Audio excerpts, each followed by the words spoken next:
তার সময় হঠাৎ উজির দেখতে পেল মহারাজ কৃষ্ণচন্দ্র নবাব বাহাদুরের ছায়ার মধ্যে দাঁড়িয়ে আছে। উজির বলল, জাহাপনা, দেখুন দেখুন, চোখ খুলে দেখুন। ছি, আমাদের নবাব বাহাদুরকে এইভাবে অপমান! নবাব বাহাদুর বলল, কি হলো উজির, কে আমাকে অপমান করলো? উজির বলল, রাজা কৃষ্ণচন্দ্র জাহাপনা। মহারাজ বলল, হ্যাঁ, আমি আবার কি করলাম?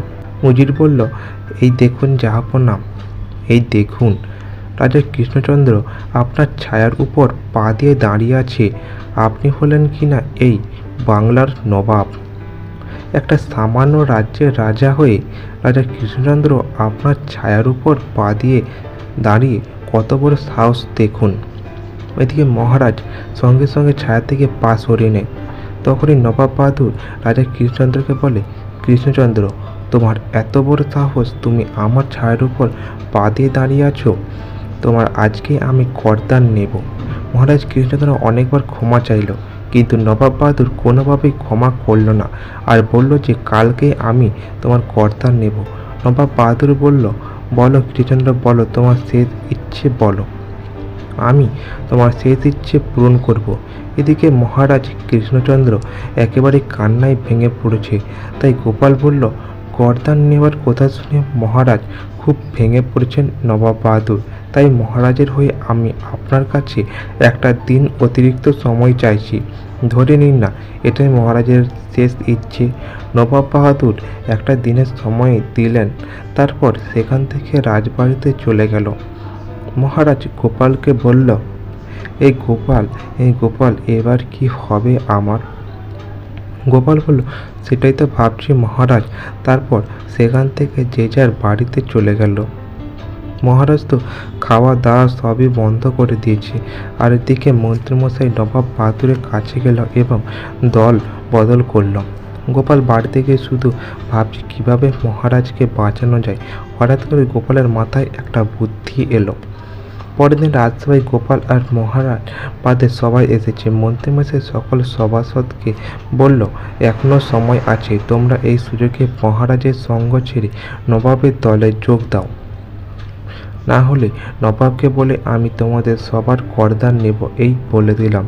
কিন্তু রাজবৈদ্য বলল, না না, এ কি করে হয় মন্ত্রীমশাই?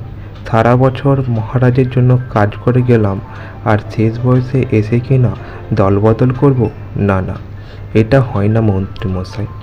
মন্ত্রীমশাই বলল, তোমাদের হাতে মাত্র একদিন সময় আছে। তোমরা ভেবে দেখো, আগামীকালকে নবাব বাহাদুর মহারাজের করদান নেবে।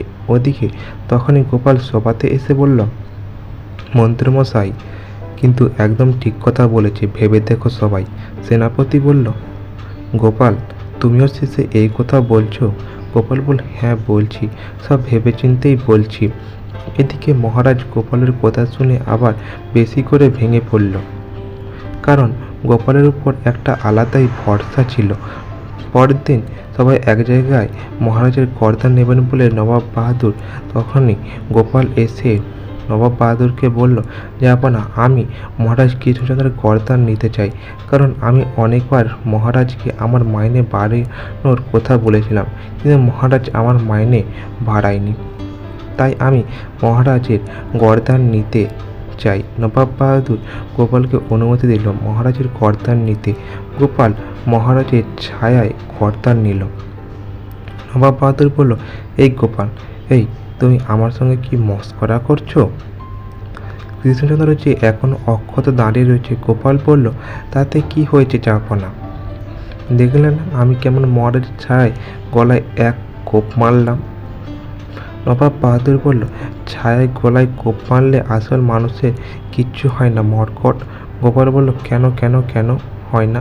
ছায়ায় পা দিলে যদি আপনাকে অপমান করা হয়, তাহলে ছায়ায় করদান নিলে সেটা শাস্তি হয় না কেন? আর তখনই মহারাজ কৃষ্ণচন্দ্র হেসে উঠল আর বলল, গোপাল, এই তাহলে ছিল তোমার মনে? গোপাল নবাব বাহাদুরকে বলল, কি নবাব বাহাদুর, আমি কি কিছু ভুল বললাম? নবাব বাহাদুর বলল, না মানে ঠিকই বলেছ গোপাল। গোপাল মহারাজকে বলল, মহারাজ, গোপাল ভাঁড় মন্ত্রী নয় যে সুযোগ বুঝে দলবদল করবে। গোপাল ভাঁড় মহারাজের সঙ্গে ছিল, আছে আর ভবিষ্যতেও থাকবে। তো আজ এই পর্যন্ত। গল্পটি ভালো লাগলে অবশ্যই চ্যানেলটি সাবস্ক্রাইব করে দেবেন এরকম আরও কিছু মজাদার গল্প পাওয়ার জন্য।